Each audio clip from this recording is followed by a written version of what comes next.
The Strenuous Life by Theodore Roosevelt. Chapter 6 Character and Success. Published in The Outlook, March 31st, 1900. A year or two ago I was speaking to a famous Yale professor, one of the most noted scholars in the country, and one who is even more than a scholar, because he is in every sense of the word a man. We had been discussing the Yale-Harvard football teams, and he remarked of a certain player, "I told them not to take him, for he was slack in his studies, and my experience is that, as a rule, the man who is slack in his studies will be slack in his football work. It is character that counts in both.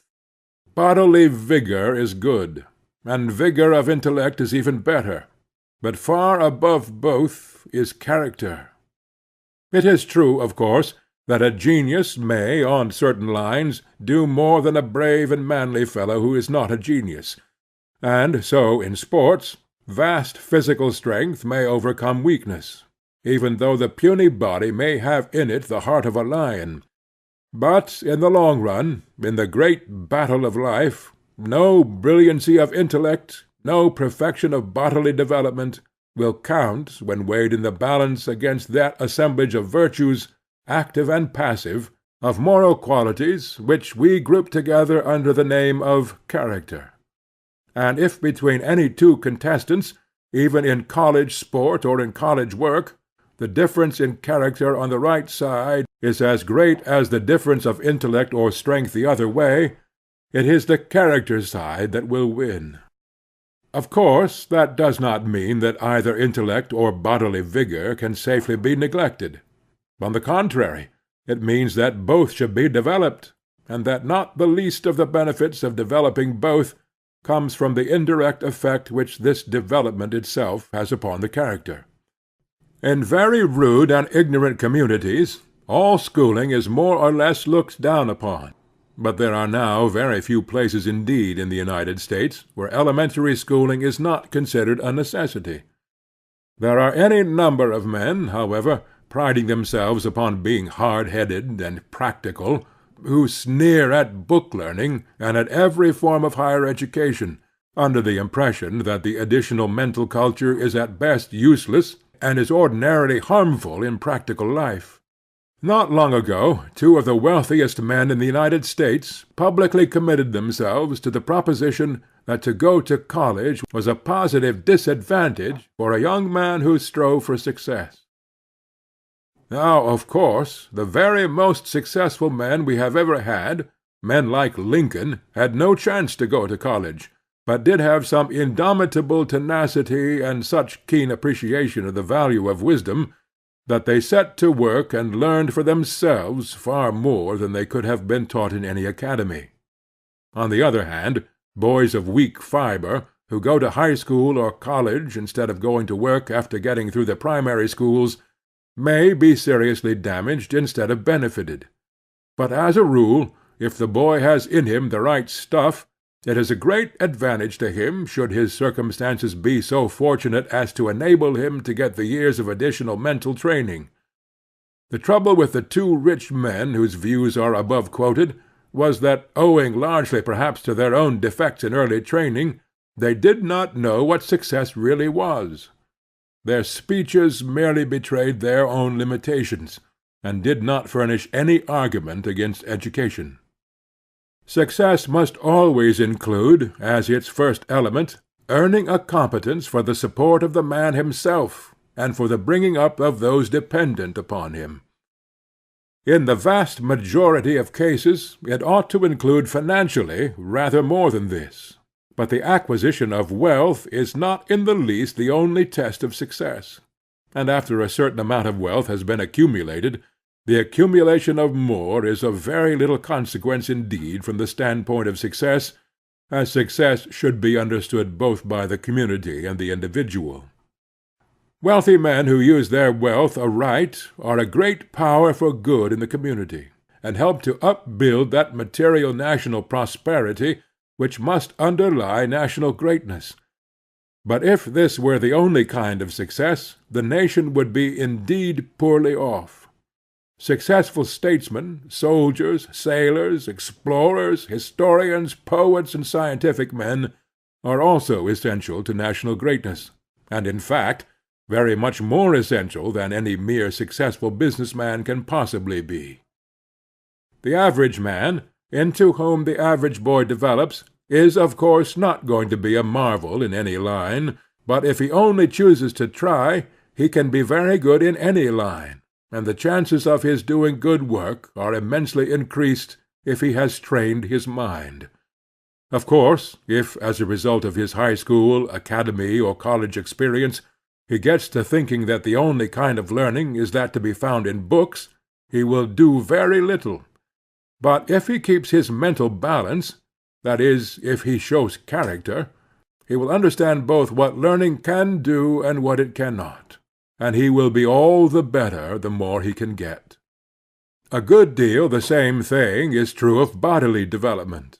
Exactly as one kind of man sneers at college work because he does not think it bears any immediate fruit in money-getting, so another type of man sneers at college sports because he does not see their immediate effect for good in practical life. Of course, if they are carried to an excessive degree, they are altogether bad. It is a good thing for a boy to have captained his school or college 11, but it is a very bad thing if 20 years afterward all that can be said of him is that he has continued to take an interest in football, baseball, or boxing, and has with him the memory that he was once captain. A very acute observer has pointed out that, not impossibly, excessive devotion to sports and games has proved a serious detriment in the British army, by leading the officers and even the men to neglect the hard practical work of their profession for the sake of racing, football, baseball, polo, and tennis, until they received a very rude awakening at the hands of the Boers. Of course, this means merely that any healthy pursuit can be abused. The student in a college who crams in order to stand at the head of his class, and neglects his health and stunts his development by working for high marks, may do himself much damage, but all that he proves is that the abuse of study is wrong. The fact remains that the study itself is essential. So it is with vigorous pastimes. If rowing or football or baseball is treated as the end of life by any considerable section of a community, then that community shows itself to be in an unhealthy condition. If treated as it should be, that is, as good healthy play, it is of great benefit not only to the body, but in its effect upon character. To study hard implies character in the student, and to work hard at a sport which entails severe physical exertion and steady training also implies character. All kinds of qualities go to make up character, for emphatically the term should include the positive no less than the negative virtues. If we say of a boy or a man, he is of good character, we mean that he does not do a great many things that are wrong, and we also mean that he does do a great many things which imply much effort of will and readiness to face what is disagreeable. He must not steal, he must not be intemperate, he must not be vicious in any way, he must not be mean or brutal, he must not bully the weak. In fact, he must refrain from whatever is evil. But besides refraining from evil, he must do good. He must be brave and energetic. He must be resolute and persevering. The Bible always inculcates the need of the positive no less than the negative virtues, although certain people who profess to teach Christianity are apt to dwell wholly on the negative. We are bidden not merely to be harmless as doves, but also wise as serpents. It is very much easier to carry out the former part of the order than the latter, while on the other hand it is of much more importance for the good of mankind that our goodness should be accompanied by wisdom than that we should merely be harmless. If with the serpent wisdom we unite the serpent guile, terrible will be the damage we do. And if, with the best of intentions, we can only manage to deserve the epithet of harmless, it is hardly worth while to have lived in the world at all. Perhaps there is no more important component of character than steadfast resolution.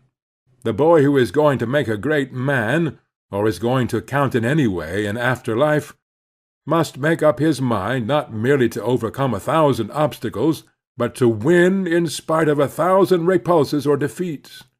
He may be able to wrest success along the lines on which he originally started.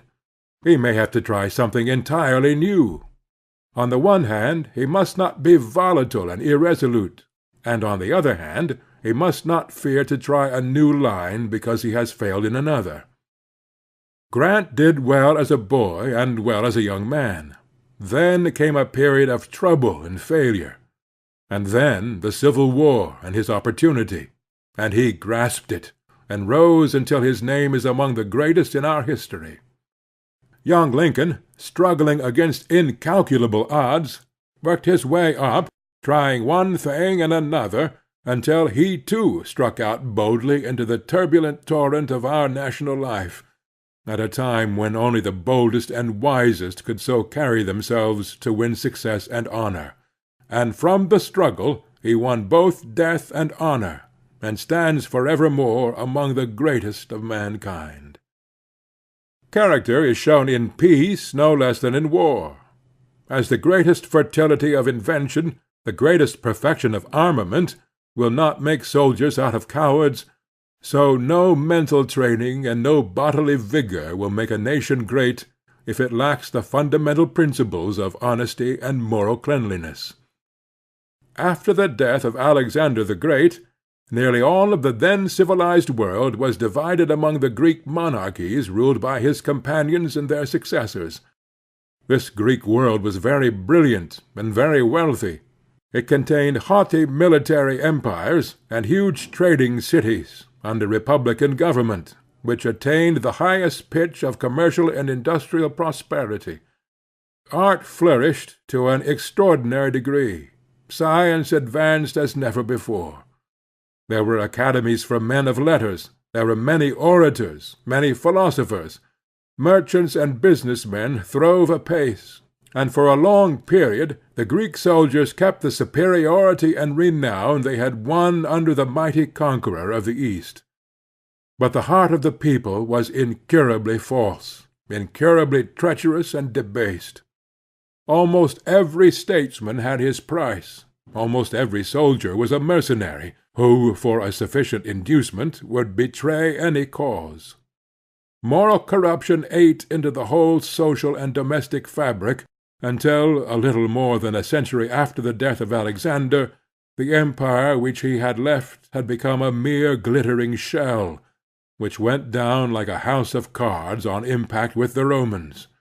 For the Romans, with all their faults, were then a thoroughly manly race, a race of strong, virile character.